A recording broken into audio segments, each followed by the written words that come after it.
Hello, welcome to TSC Talks, the podcast inspired by the condition known as tuberous sclerosis complex, which causes benign tumors to grow in all the major organs of the body. This podcast is for those directly affected, parents, caregivers, anyone who's ever struggled to make sense of unimaginable circumstances and find a way.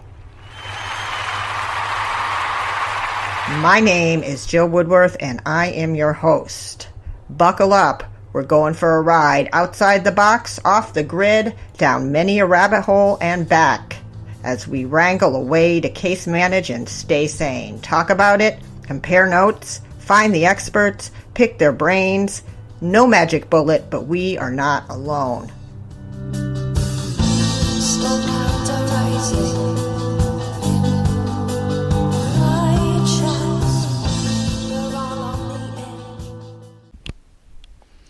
Hello. Thank you for tuning in. Again, thank you.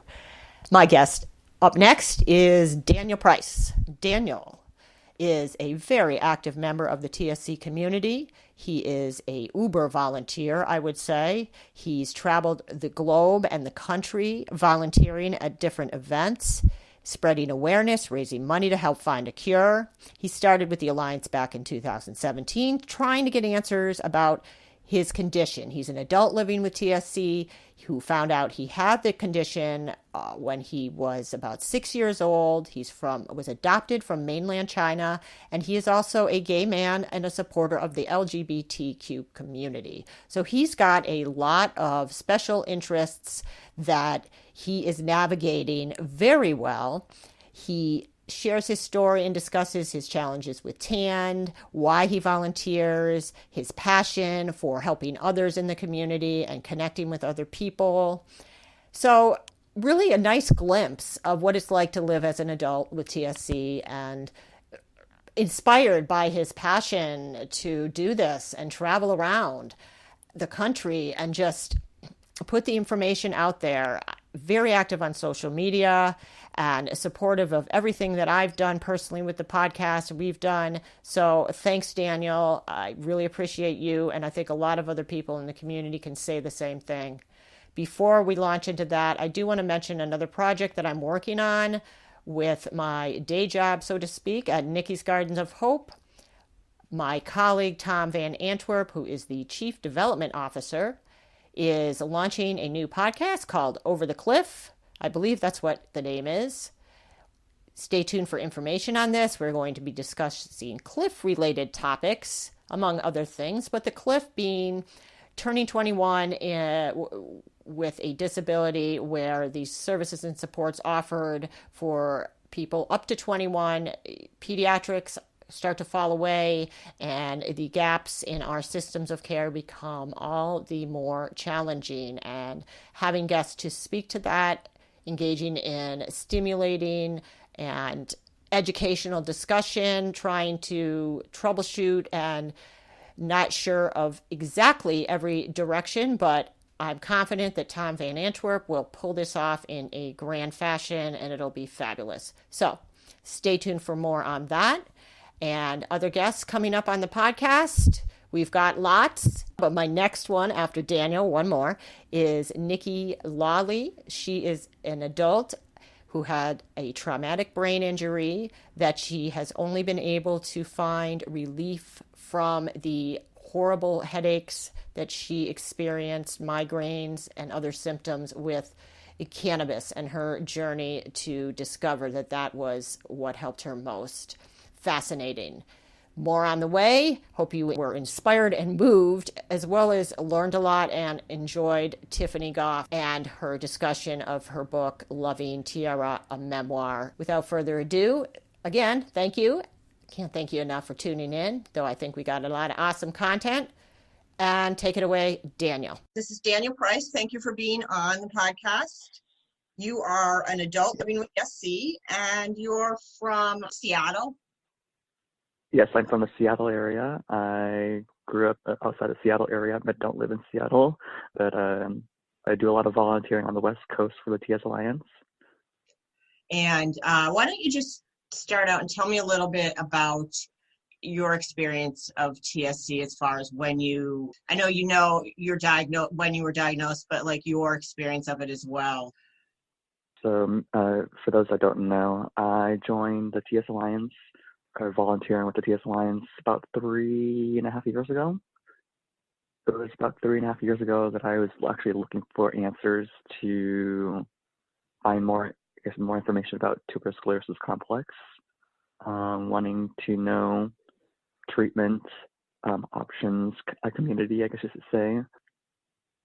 I basically was trying to actually just, I guess, connect with other people who have tuberous sclerosis complex and understand a little more, as I had a hard time with my journey, as most people do with tuberous sclerosis complex.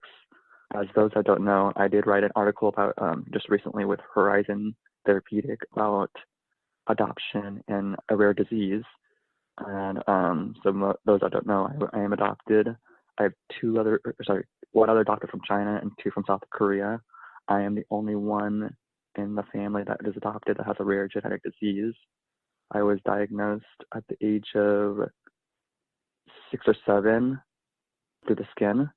I've had seizures as a younger child, other development delay in the K through 12 education, special education program.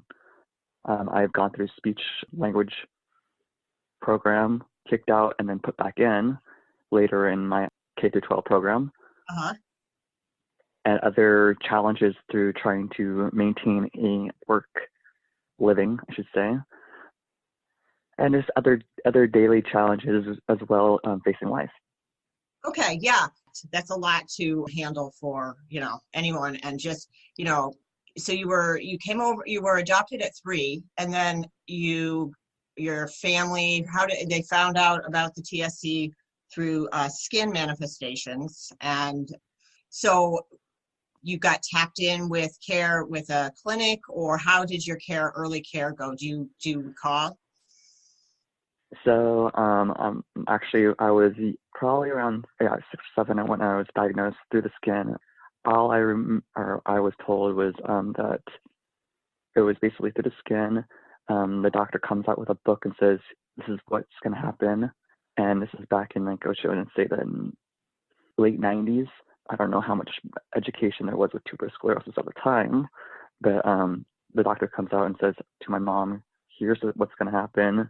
Here's the outcome, and we don't really know much about it. You might need to go see a specialist or some sort." And knowing my parents, I mean, my mom's worked in the medical field for years. My mom likes to have the what's the word I want to use, the driver control of my healthcare at the time. And so she tries to get the best doctors, but not having the resources that we would have from the TS Alliance at the time, as the TS Alliance, I don't know how much the TS Alliance was built at the time. Yeah, late 90s.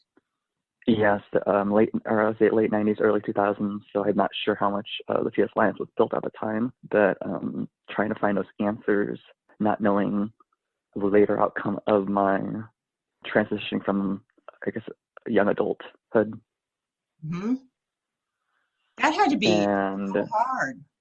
Yes, it has, with all the learning challenges, anxiety, as well as mood swings, as well as the facing the challenges with the special education program here in Washington State. It was really challenging.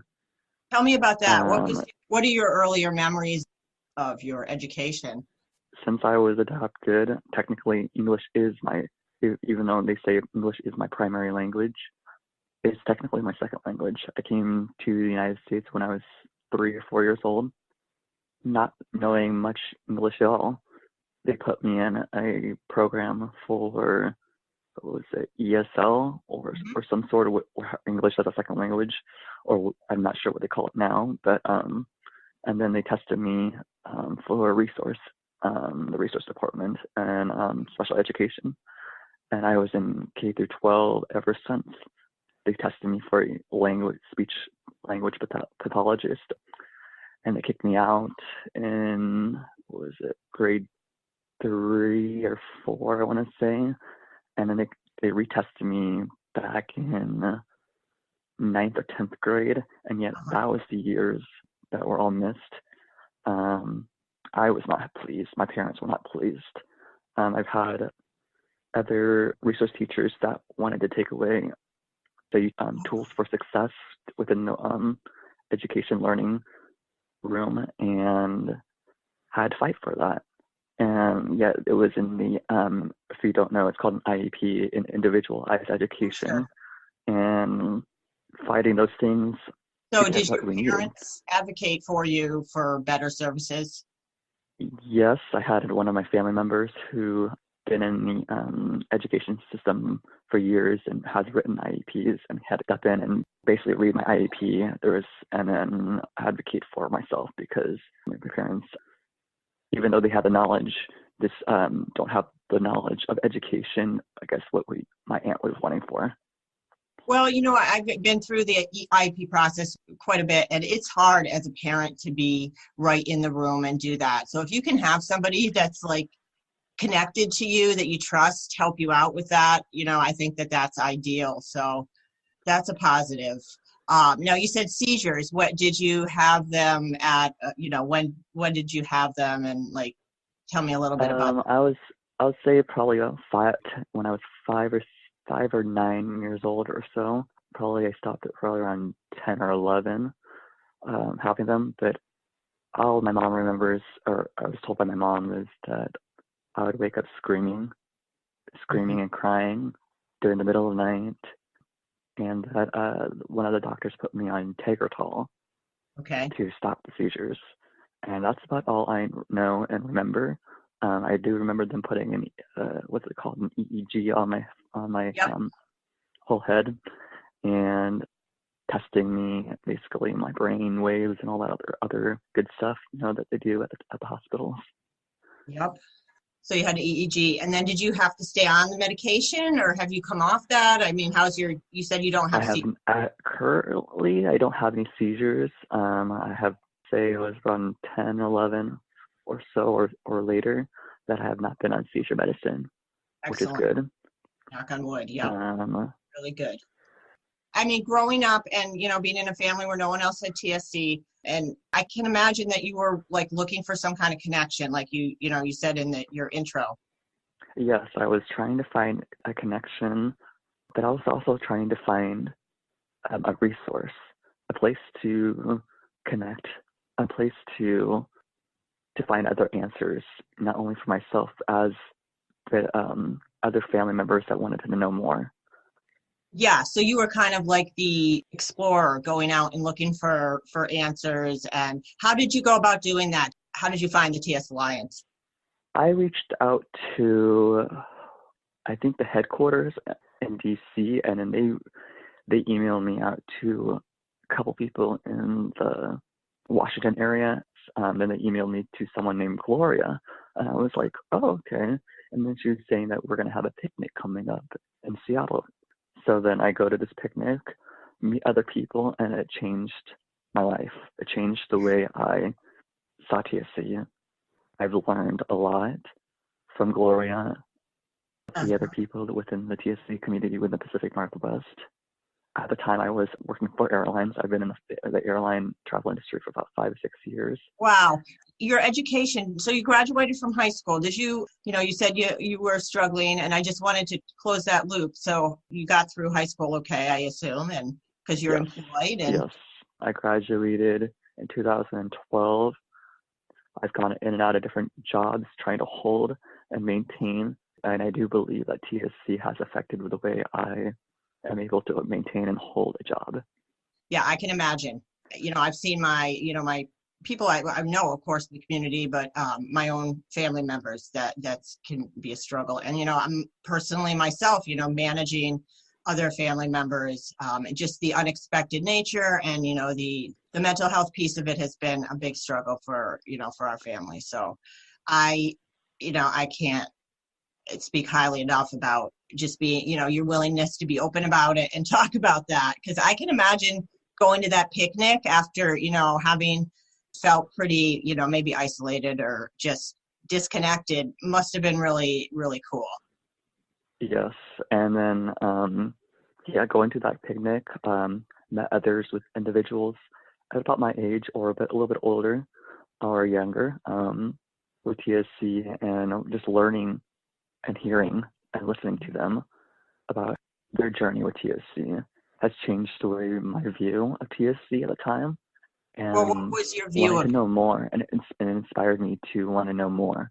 And so that was when I was trying to get more information about just myself overall. And so I reached out to Gloria and just trying to figure out, is there TSC clinics around here? And so there is a clinic in the Seattle area, but it is still kind of forming.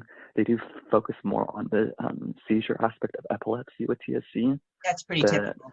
Which is great, but it wasn't what I was looking at for at the time.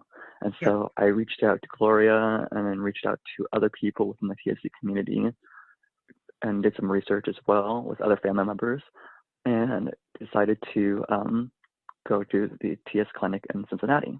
And so I hop on a plane and take a red eye to Cincinnati. Wow. I get in to Cincinnati and I call their clinic and they're like, oh yeah, it's slow. You can come on in anytime. Just let the front desk know that you're here for an appointment. I'm like, oh wow. I come on in, I see like every single doctor, from like the social worker to the doctors to the nephrologist to the pulmonary specialist to everyone, basically the genetics counselor and everyone. So that's within their team. So you saw them all in one day? Yes, all in one day. Blown away. My mind has changed. It's changed the way I go to doctors. It's changed the way I see doctors.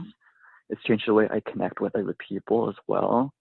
Tell me about that. Tell me how it changed the way you see doctors. And I've had doctors that wanted to do a biopsy on my kidneys. And I already knew what they were, and I told the doctors, and yet the doctors still wanted to do a biopsy and figure out what they're called the underlying lipomas, which are the benign tumors in the kidneys. Yep.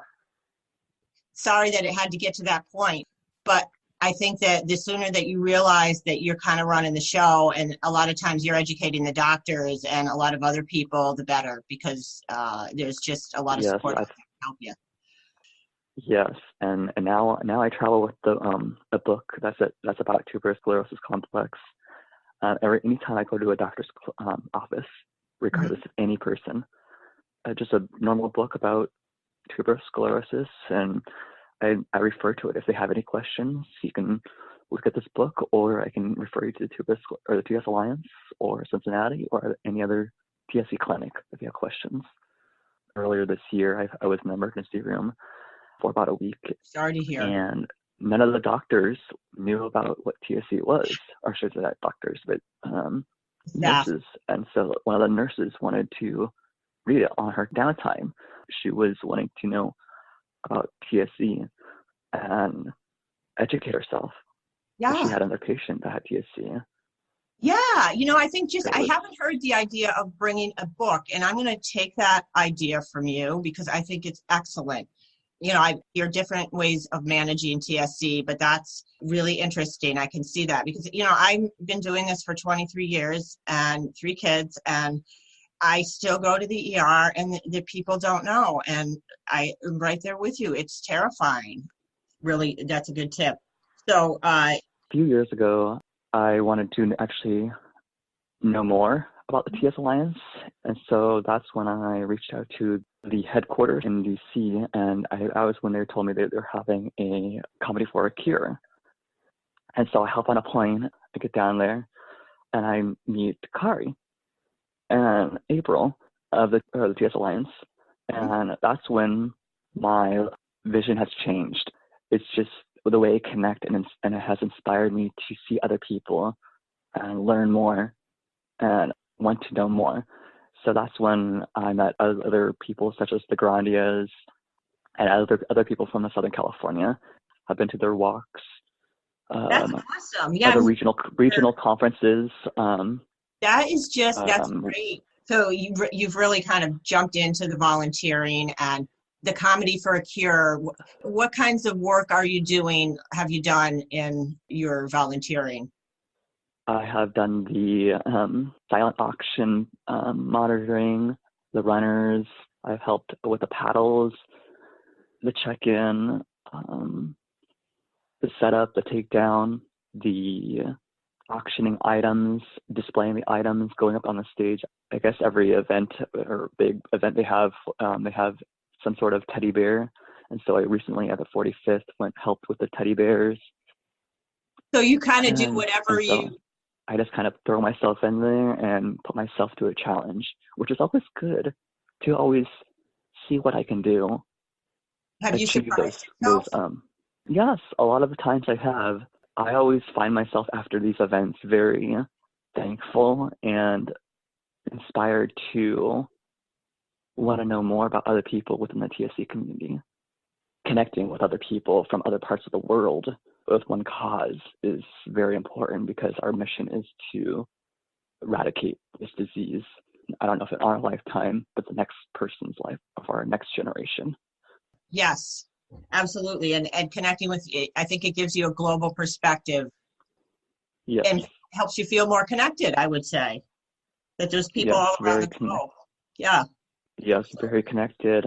I've written an article back in June, why I volunteer. It is on the TS Alliance. I also was interviewed by one of the staff from Horizon Therapeutic, a rare genetic disease organization. And they interviewed me about adoption and having a rare disease. And that is out of and available.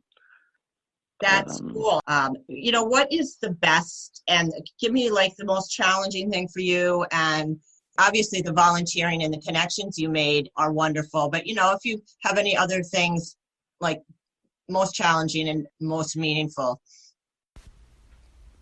I mainly struggle with TAND, tuberous sclerosis complex neuropsychological disorder.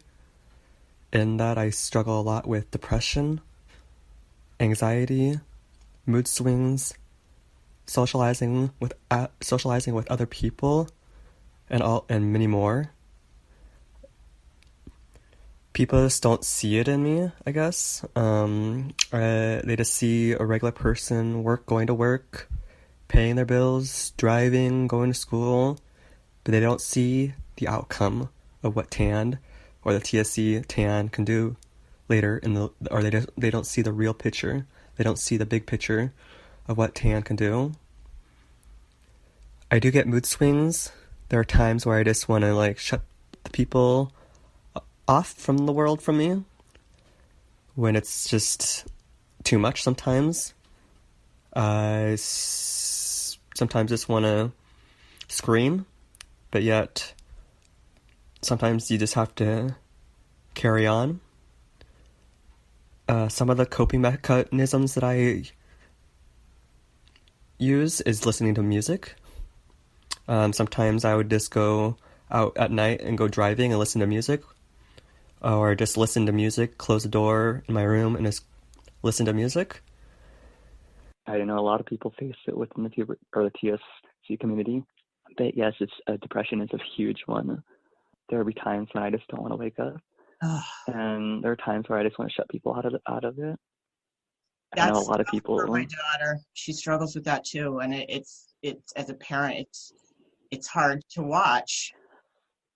People don't understand it. They just think of it as just, he's just in just a mood or something like that. I do get mood swings, but he's just in a mood and he'll snap out of it. It's more than that. Yes, and sometimes people don't understand. And I also face challenges of holding a job. I have learning challenges, and I have to admit that they do impact the way I learn, the way I am able to hold a job. Yeah. Having to respect authority, as well as having to work with other people. Those can be hard and challenging for people with a rare genetic disease. Yes, I face a lot of it: depression, anxiety, mood swings. When I was in high school, I had a lot of mood swings. They did give me a chart with how much stress I've had within that time frame. I would have to get a signature from each teacher from each period of my stress level. Learning to control the stress level was really hard, as well as just learning how to cope with all those stresses in life. Socializing with other people can be hard, especially being adopted, being in the LGBTQ community, as they are quite energetic and more socializing with other people. It has been probably one of the most hardest ones for myself, is socializing with other people, trying to put myself out there, but yet not wanting to put myself out there. But just learning how to deal with life, going with the flow, taking one day at a time, and having a positive attitude, as well as knowing when to reach out for help.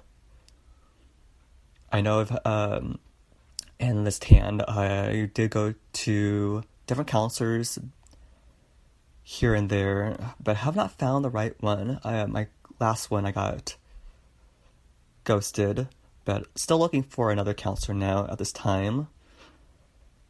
But have been on different medicines here and there to help with anxiety and depression and all sorts of other tanned parts that I face. Yeah, as a parent, I can say that those things are, it's been hard for me to have a job outside working at home or, here and there, just because of the constant uncertainty. And I think you know what I'm talking about, and time for appointments, and there's the actual nuts and bolts of TSC as far as the doctor's appointments and stuff, and then there's the emotional and the mental health piece that I think is just really, from my perspective, I think if you're not having seizures or whatever, I think that it's just so hard. I can't even express it enough how motivated I am to try to help with this particular part of the TSC diagnosis, that people they just don't get it. I can tell you that, family kind of expects that at some point you're going to level off and this is not going to be an issue anymore. When it's ongoing, and little things that might seem, minor, like as far as transitioning to adulthood. I know for my daughter, learning to drive has been challenging because she keeps having seizures. So, Yeah. And that's really isolating when you can't drive and you're 21 years old. And so. Yeah, and just having those challenges, even when you're talking about driving, that was a challenge for myself. Yeah. Learning how to drive. I had an instructor for driving who did not get people with disabilities. Literally did not get it. They are able to have proctors, persons that review the test, because they are funded by the state. And if they get money from the state, they have to provide some sort of services for people with disabilities. And so you are allowed to have a proctor. It could be a family member, it could be a friend, it could be one of the other instructors.